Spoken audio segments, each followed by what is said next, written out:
Well, hello, friends. This is Will Zant. We're here for our weekly episode of Hang On, Hang It, Haygood. And today I am so pleased that we have Marie Boatright with us today, longtime Haygood member. Welcome, Marie.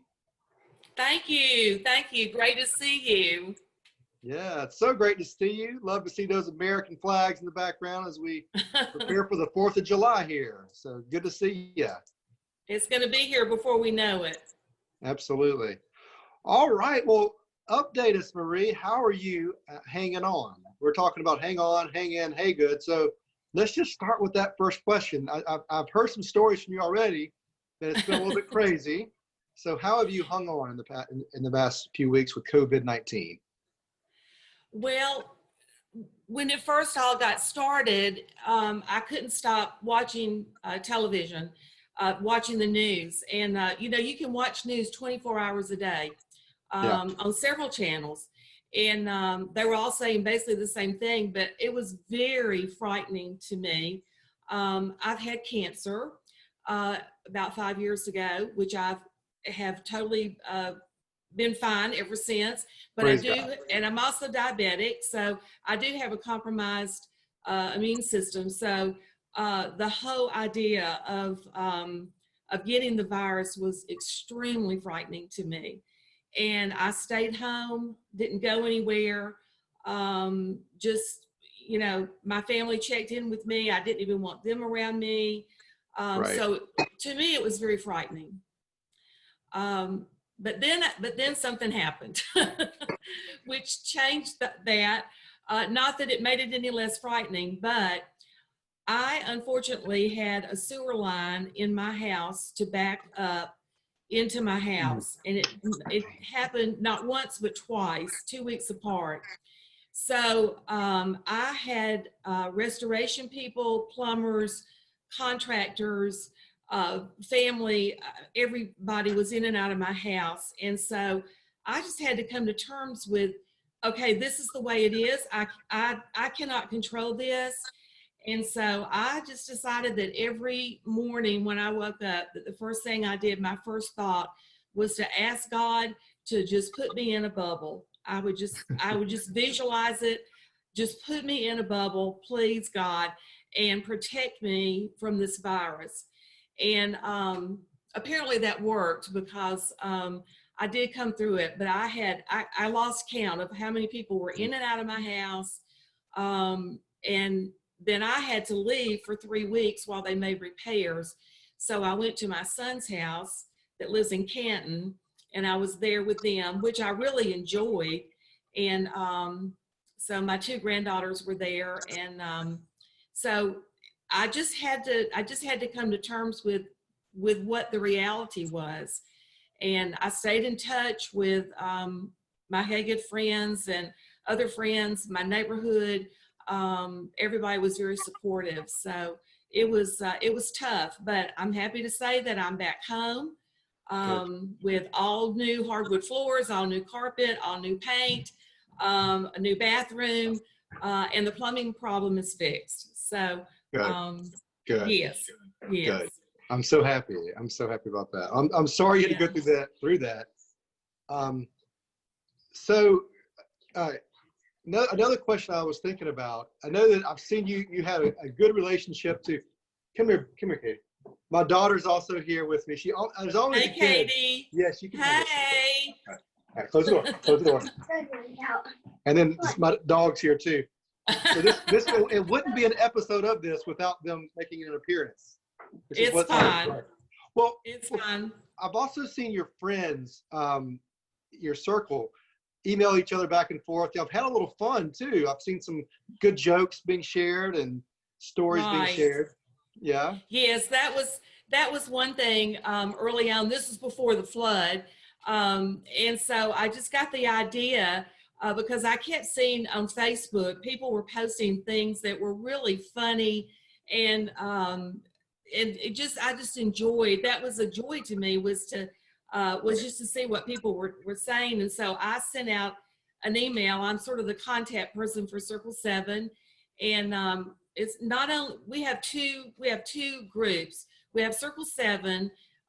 There are about maybe 12 of us that are active, that are still members of the church. We Right. meet every month. And then we have what we call Friends of Circle 7, which are people that were members of Circle 7 but have moved away, Mm-hmm. and still want to stay in touch. And so I just sent out an email blast and I said, hey, if you have something, a joke or a quote or ideas for movies on Netflix, and anyway, they just started pouring in. It was so much fun. So I started forwarding those, collecting them and forwarding them to our members. And I got a lot of great response from that. So we all stayed in touch with each other that way. And I will say that June Donovan wins the prize for sending the most.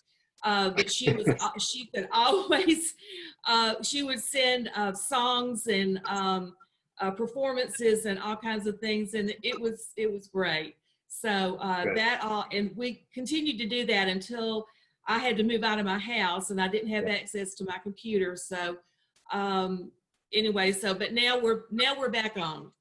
And but that was a great blessing, I think, to everybody. It seems to be a common theme that you got to laugh in the midst of all this. Absolutely, absolutely.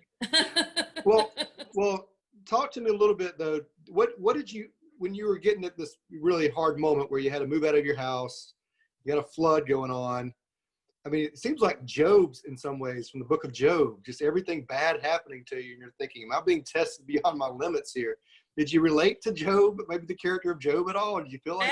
Absolutely, absolutely. You know, I think too, and I'm so appreciative that you called and asked me to do this, because I do know a lot of the, and I love all of our young people in the church and all that, but you know, and hearing their stories has been wonderful.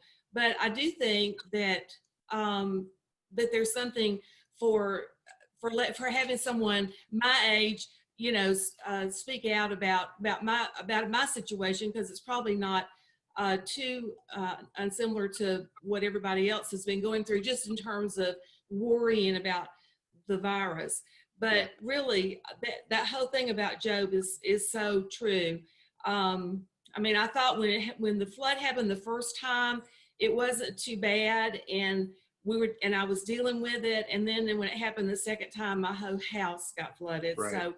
So yeah, it was like, okay, what, you know, I really am a firm believer that what you put out into the world will come back to you.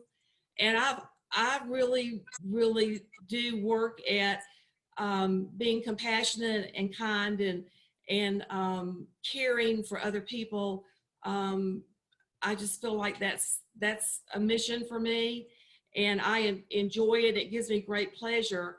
And I did have times when I thought, okay, wait a minute, God, what's going on here? Why is this happening to me? And I'm trying to really always do the best thing.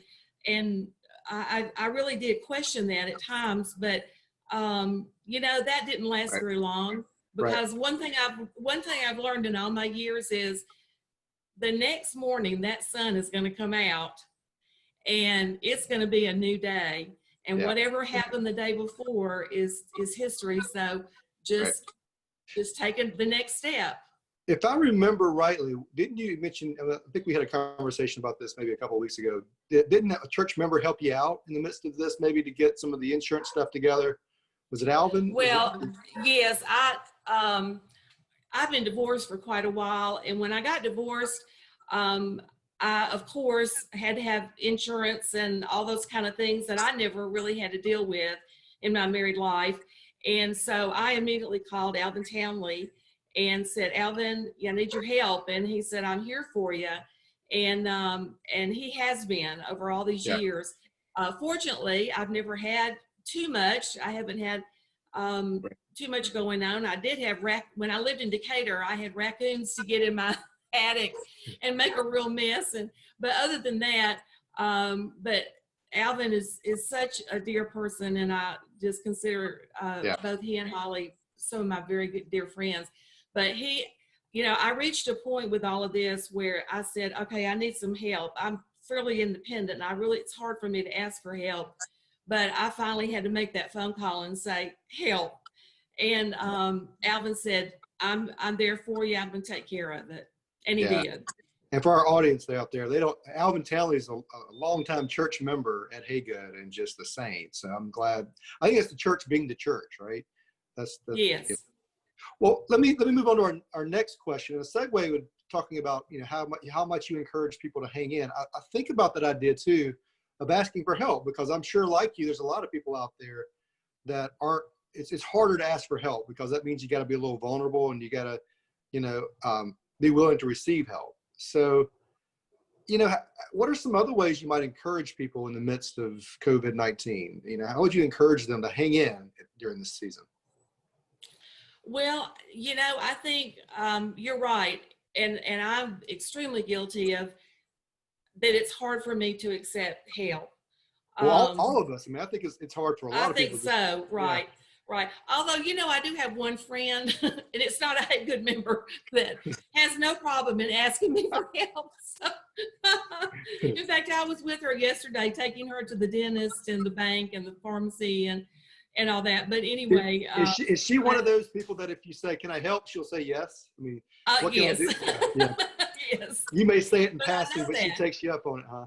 Yes, yes, but it's fine. It's fine, and we had a fun day, and we laughed our way through everything that we did. So it was great for both of us. But yeah, I think when this first got started, and we were all asked to stay home until shelter in, Wally contacted me like the very next day and said, "Hey, there's a group of people at Haygood that want to make themselves available to people, the older people, and probably not just the older people, but that was kind of the focus at the time, that if we needed anything, if we needed errands run, if we needed something from the grocery store, the pharmacy, until all of that got settled in for people, that was really, really difficult.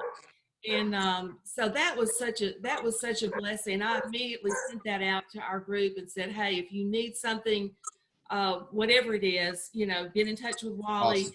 There are people just standing by wanting to help. So let's take them up on it. That's great. That's great. All right. Well, moving on to our next question then. What do you miss about your church there at Haygood? Oh my goodness.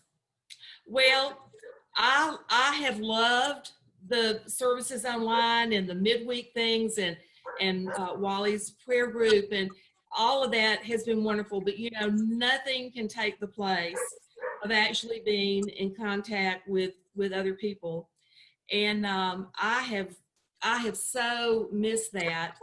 I will say that when you set up the thing about the buddy groups, Woody and Jeannie Driscoll took it upon themselves to be in touch with I think there's about 6 of us. And so at least once a week, they will send out an email and say, hey, everybody check in. And so one day I guess we cheated a little bit, but we met at the church and we found a shady spot, and we all brought a chair. And we measured off 6 feet, so we were 6 feet from each other, and we just sat there and laughed and talked. And oh my goodness, that was so wonderful. So I know that being in touch, physically with people, Right. to the extent that we can safely do that, is so important. I miss. Oh my goodness, our little group that sits over there on the side all together. I miss my Katie and Zoe. I haven't seen them or talked with them or even tell them. I don't even know how to get in touch with them, but I've missed them so much. They have been such a blessing to Phyllis and I that usually sit together, Phyllis Mitchell, and the Kohlers are there, the Graceland and Tom Earls, and our whole little group, the Livingstons. I have really, really missed that. I will say, I'm at this point, I'm still not comfortable, I don't think, being around a large group. And, I have masks and all that. I'm going to wait a few more weeks, I think, before I decide to come back. But Right. it certainly doesn't mean that I don't want to be there, because I do. Right. Well, we're in that place too where we're not sure how many people are going to show up. We did a survey, and a lot of people said they're not ready to come back. A lot. I mean, I think it was like 50 or 60% said that. So there's a lot of people. So we're going to continue to offer worship online. We just think that's gotta stay consistent for people. So Right. we're in this really crazy, weird place of trying to like make baby steps, but not to put people in sort of at-risk situations to come back in either. So we're trying our best to make sure we're providing different mediums for people to be able to experience worship. So it's not easy, Right. but right. And you know what? I keep saying it's not going to be forever. It's not going to be, this is not forever. Right. I personally think that once there's a vaccine, maybe at the first of the year, after the first of the year, I think that's going to be a game changer for everybody. And, I'm happy to go and get that injection and feel like I have some extra protection. Right. I think we need to have a vaccine party. Like that would be great. Once we have the vaccine, we just throw a big blowout, That would be great. And I do hope, I will throw this in for Tim, on our first Sunday back, when we really do have a regular service and maybe not even have to wear masks, I would like to suggest that the choir sing the Hallelujah chorus. That's awesome. I think we definitely should. There's no doubt about it. It was funny when all this started. It was right in the middle of Lent, when we had just given up the word hallelujah for the season of Lent. Little did we know that would kind of be a theme, that we couldn't hallelujah during the season too right now. It's just been hard. Although there's a great Anne Lamott book called Hallelujah Anyway.